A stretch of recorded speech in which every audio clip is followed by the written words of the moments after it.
Hola mis hermanos, ¿cómo están? Les saludamos José Morales y Sandra Vega. Nos da mucho gusto saludarlos a través de estos videos y el día de hoy queremos compartirles algunos versículos de la palabra.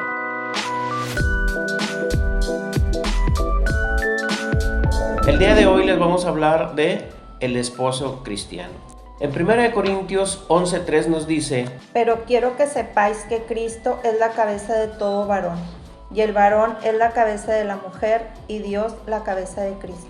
Debemos de entender que hay un orden en las cosas. Dios es la cabeza de Jesús. Jesús es la cabeza del varón y el varón es la cabeza de la mujer. Entonces nosotros tenemos una gran responsabilidad de dirigir nuestra familia, nuestra esposa y nuestros hijos.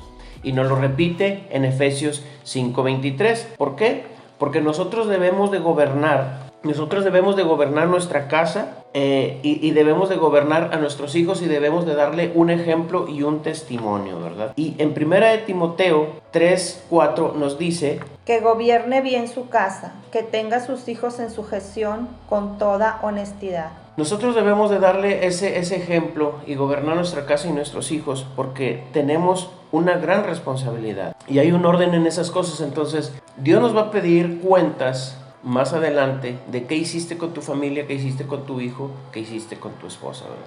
Y en Timoteo 1:6 nos dice: el que fuere irreprensible, marido de una sola mujer, y tenga hijos creyentes que no estén acusados de disolución ni de rebeldía.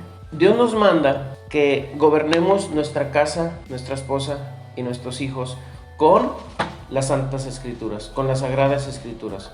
Porque las Sagradas Escrituras es una guía espiritual para nuestras vidas. Entonces, Dios nos dice: si tú no gobiernas tu casa, tu familia, tus hijos, entonces, ¿cómo dirigirás una iglesia? Dice: los diáconos son maridos de una sola mujer y que gobiernen bien a sus hijos y sus casas. Eso nos lo dice en Tito 1:6. Entonces, nosotros tenemos obligaciones. Número 1, someternos a Dios, porque Dios debe de ser siempre nuestra guía y Dios debe de ser nuestra cabeza. Y dice: labrar nuestras tierras. Quiere decir, nosotros llevemos el sustento a nuestras casas. Nosotros somos los responsables de llevar el alimento, de llevar el vestido y de llevar todo lo necesario que se necesite para sobresalir y salir adelante en nuestras casas. No nuestra esposa, no nuestros hijos, no nadie, sino nosotros somos los responsables de llevar el sustento, porque en algunos otros videos hemos hablado de la mayordomía del hombre. Entonces, no hay otro responsable en tu casa que no sea el hombre que lleve el sustento de su casa. Ahora, cuando nosotros los hombres o cuando nosotros los esposos cristianos estamos bajo el yugo o bajo la dirección de Jesús, ¿tú qué crees? ¿Tú qué crees que pase o tú qué crees que piense tu esposa cuando tú estás sometido, cuando tocas rodillas, cuando pides consejo a Dios a través de la Biblia, a través de tu pastor, a través de tus líderes? ¿Tú qué crees que piensa tu esposa? ¿Tu esposa querrá alguna persona que sea borracho, jugador y parrandero, como decía Antonio Aguilar?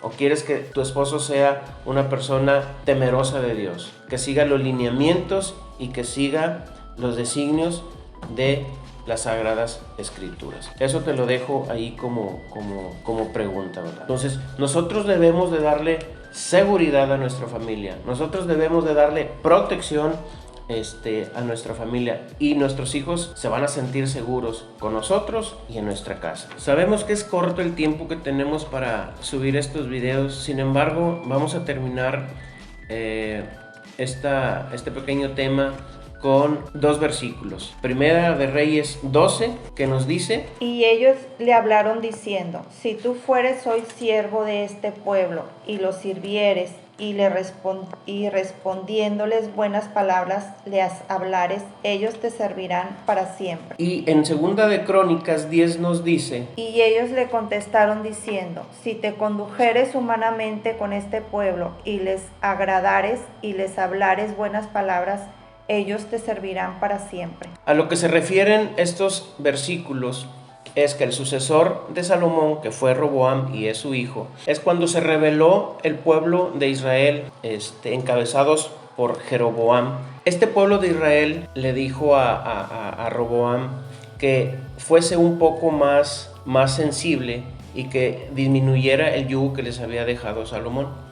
Entonces Roboam pide consejo a los ancianos que daban consejo a su vez a su padre en su momento, y le comentan este versículo que acaba de comentar mi esposa.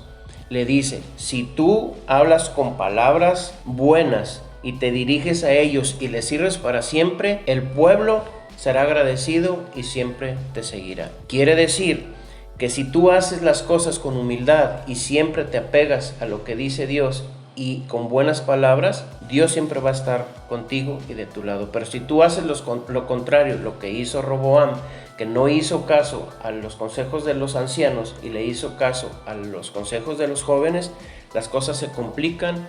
Y no es que Dios sea parte de ti, sino que las cosas no van a salir bien o no van a salir como Dios las tiene planeadas para ti. Todo lo que Dios tiene planeado, porque los planes de Dios son perfectos. Los planes de Dios son perfectos contigo o sin ti. Los planes de Dios son perfectos con un esposo cristiano o con un esposo que no es cristiano, pero los designios de Dios, los caminos de Dios y todos los planes de Dios son perfectos. Entonces cerramos con esto: todos los hombres o esposos cristianos debemos de tener una cabeza, y esa cabeza se llama Jesús. Nos vemos luego en otro próximo video que les vamos a hablar de la esposa cristiana. Les mandamos un abrazo, les saludamos y Dios me los bendiga. Bendiciones, hermanos. Hasta luego.